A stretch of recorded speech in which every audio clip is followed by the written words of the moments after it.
Learn your own lessons.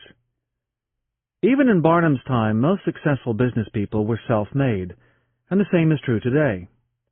He warned not to depend too much on other people's capital, particularly inheritances. If anything, this easy money will hold you back. It may be convenient to be given or to borrow a load of money to start a business, but as Barnum notes, money is good for nothing unless you know the value of it by experience. John Jacob Astor commented that it was more difficult for him to make his first $1,000 than it was to accrue all his succeeding millions. But the lessons learned in creating the initial capital, self-denial, industry, perseverance, and patience, were priceless. Barnum recalls what the old Quaker farmer said to his son. "John, never get trusted, that is, lent money. But if thee gets trusted for anything, let it be for manure, because that will help thee pay it back again." Going into debt to buy land or raw materials is one thing, but beware of any kind of debt incurred for food, drink, or clothing. Money, Barnum notes, is a great servant, but a terrible master. If it's good, tell people about it. You would expect the greatest showman of his time to give advice about promoting your wares, but his advice really applies to anyone in business. When you get an article which you know is going to please your customers, and that when they have tried it, they will feel they have got their money's worth, then let the fact be known that you have got it. Be careful to advertise it in some shape or other, because it is evident that if a man has ever so good an article for sale, and nobody knows it, it will bring him no return. In short, if you have produced something good, make sure that the world knows about it. Read a good newspaper. A person who does not read newspapers, Barnum says, is cut off from his species. Even in Barnum's time, there were rapid daily advances in terms of technologies and changes in industries, and that is all the more so now. To succeed in any field, you have to know what is happening. Final comments.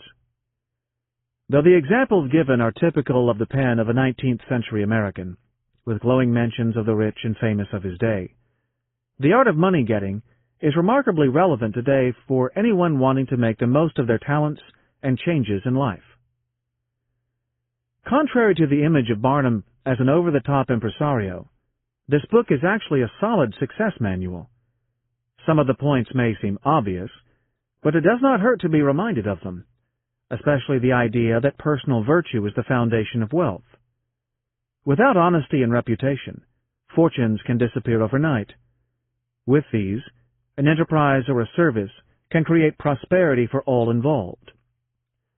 Barnum himself saw both setbacks and triumphs in his career, but he never actually uttered the remark famously attributed to him, "There's a sucker born every minute."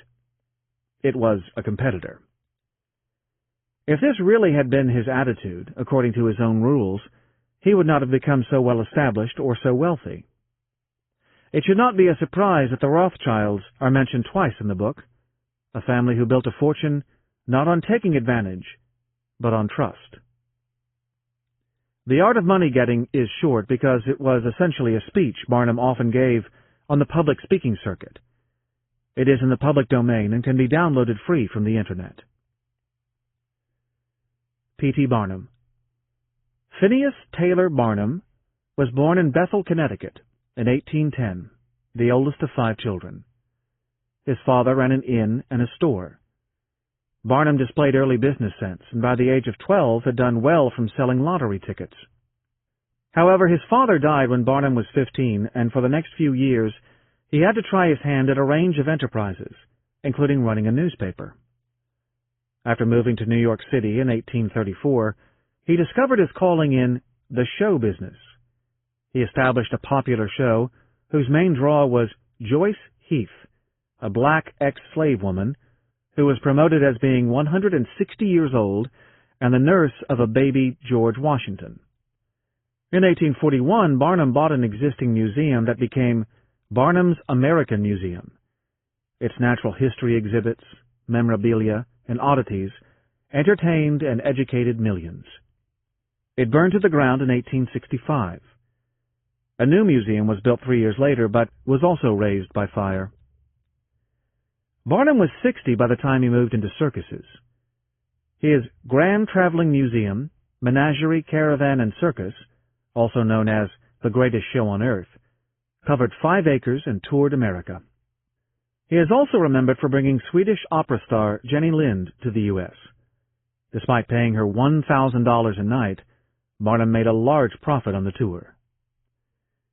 In later years, he turned to politics, being elected to the Connecticut legislature in 1865 and serving 2 terms, fighting unsuccessfully for a seat in Congress, and in 1875 becoming mayor of Bridgeport, Connecticut.